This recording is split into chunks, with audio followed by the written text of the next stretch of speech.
Listen to part of a lecture in a psychology class. We've said that the term cognition refers to mental states like knowing and believing, and to mental processes that we use to arrive at those states. So, for example, reasoning is a cognitive process. So is perception. We use information that we perceive through our senses to help us make decisions, to arrive at beliefs, and so on. And then there are memory and imagination, which relate to the knowledge of things that happened in the past or may happen in the future. So, perceiving, remembering, imagining are all internal mental processes that lead to knowing or believing. Yet each of these processes has limitations and can lead us to hold mistaken beliefs or make false predictions. Take memory, for example. Maybe you've heard of studies in which people hear a list of related words. Let's say a list of different kinds of fruit. After hearing this list, they're presented with several additional words. In this case, we'll say the additional words were blanket and cherry. Neither of these words was on the original list, and while people will claim correctly that blanket was not on the original list, they'll also claim incorrectly that the word cherry was on the list. Most people are convinced they heard the word cherry on the original list. And why do they make such a simple mistake? Well, we think because the words on the list were so closely related, the brain stored only the gist of what it heard. For example, that all the items on the list were types of fruit.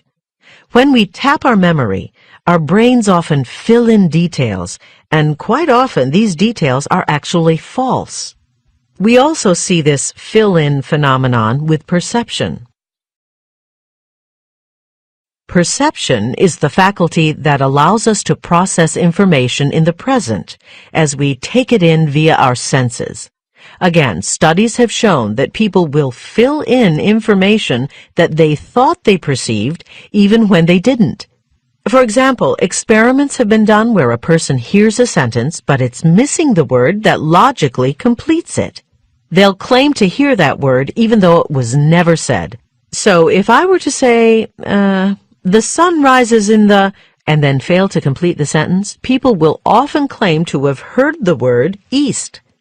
In cognitive psychology, we have a phrase for this kind of inaccurate filling in of details. It's called a blind spot.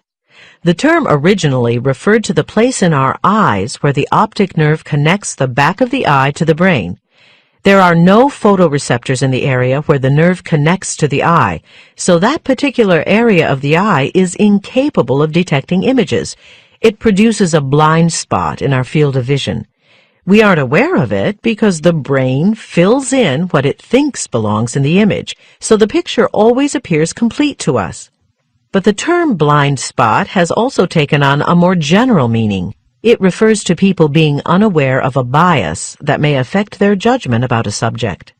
And the same blind spot phenomenon that affects memory and perception also affects imagination. Imagination is a faculty that some people use to anticipate future events in their lives.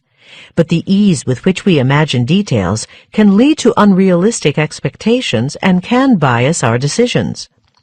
So, Peter, suppose I ask you to imagine a lunch salad. No problem, right? But I bet you imagined specific ingredients. Did yours have tomatoes, onion, lettuce? Mine did. Our brains fill in all sorts of details that might not be part of other people's image of a salad, which could lead to disappointment for us. If the next time we order a salad in a restaurant, we have our imagined salad in mind, that's not necessarily what we'll get on our plate. The problem's not that we imagine things, but that we assume what we've imagined is accurate. We should be aware that our imagination has this built-in feature, the blind spot, which makes our predictions fall short of reality.